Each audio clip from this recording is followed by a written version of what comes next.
ओम गण गणेशाय नमः। यक्ष स्वरूपाय जटाधराय पिनाक हस्ताय सनातनाय दिव्याय देवाय दिगंबराय तस्मै यकाराय नमः शिवाय।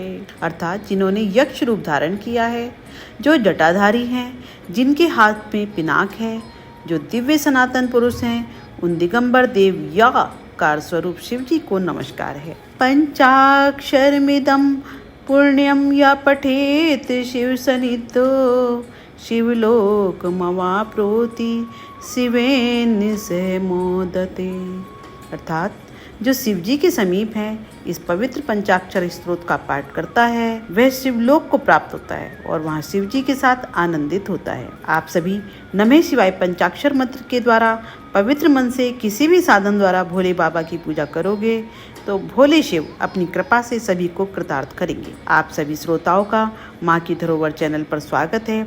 आप सभी को पवित्र सावन मास की बहुत बहुत शुभकामनाएं। इन भोले शिव की भक्ति की शक्ति यह है कि इसको देव दानव सभी ने किया। भगवान राम के आराध्य भी शिव जी हैं, तो राजा रावण के आराध्य भी शिव जी ही हैं। इतना ही नहीं, माता सती ने भी शंकर जी को पाने के लिए उन्हीं की आराधना तप किया। हम संक्षिप्त शिव जी की कथाओं में आज पार्वती जन्म तथा तप की कहानी मैं सुनाऊंगी, वह आप प्रेम भक्ति से सुनेंगे। भगवती सती ने मरते समय श्री हरि से यह वरदान मांगा था, प्रभु मेरा जन्म कहीं भी हो, किंतु मेरा भगवान शिव के चरणों में नित्य अनुराग बना रहे। इसलिए दक्ष यज्ञ में शरीर त्याग करके उन्होंने हिमालय के घर पार्वती रूप में जन्म लिया। उमा के जन्म लेते ही संपूर्ण सिद्धियों और संपत्तियों ने हिमालय को अपना घर बना लिया। मुनियों ने जहाँ तहाँ आश्रम बना लिए, वृक्ष सदा पुष्प फल से युक्त हो गए और नदियों में पवित्र जल बहने लगा। सब जीवों ने अपना पारस्परिक बैर छोड़ दिया।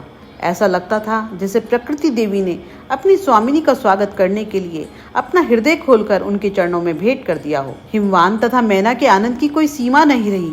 नित्य नए नए मंगलोत्सव होने लगे। भगवती शिवा के जन्म का समाचार सुनकर देवर्षि नारद उनके दर्शन के लिए हिमालय के घर पधारे। पर्वतराज ने अपने को धन्य माना तथा देवर्षि का भरपूर स्वागत किया।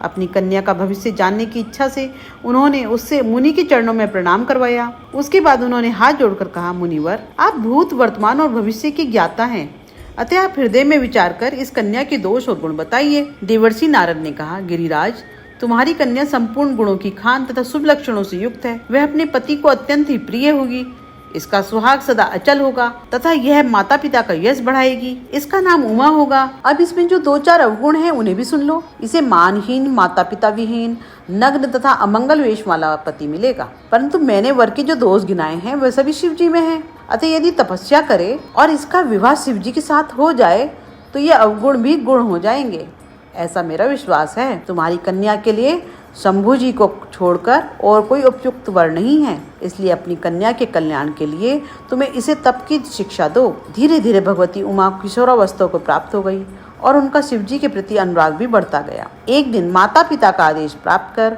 उमा भगवान शंकर जी को पति रूप में प्राप्त करने के लिए तप हेतु वन में चली गई। पार्वती जी का सुकुमार शरीर यद्यपि तप के योग्य नहीं था, तथापि शिव चरणों का स्मरण करके वे घोर तप करने लगी। उन्होंने समस्त भोगों को त्याग दिया।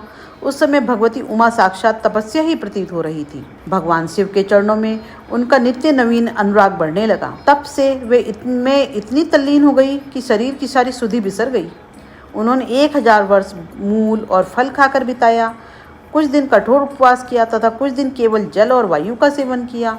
3000 वर्ष तक वे केवल सूखे बेलपत्र खाकर रही, फिर उसको भी छोड़ दिया, जिससे उनका एक नाम अपर्णा पड़ा। उनके नित्य प्रति बढ़ते तप के प्रभाव से एक दिन आकाशवाणी हुई, हे गिरिराज कुमारी, तुम्हारा तप सफल हुआ, तुम्हें निश्चय ही भगवान शिव पति रूप में प्राप्त होंगे। इतना कठोर तप करने वाला विश्व में आज तक कोई पैदा नहीं हुआ। जब तुम्हारे पिताजी तुम्हें बुलाने आवे तब घर चली जाना और जब तुम्हें सप्तऋषि मिले तब इस वाणी को सत्य समझना। आकाशवाणी सुनकर पार्वती जी परम प्रसन्न हुई। भगवान शिव मिलेंगे, यह सोचकर उनका रोम रोम पुलकित हो उठा। आज की कथा को यहीं विराम देती हूँ। आप सभी पर भोले बाबा की कृपा सदैव बनी रहे। वीडियो अच्छी लगे तो आप भी वीडियो के नीचे जाकर नमः शिवाय लिख सकते हैं।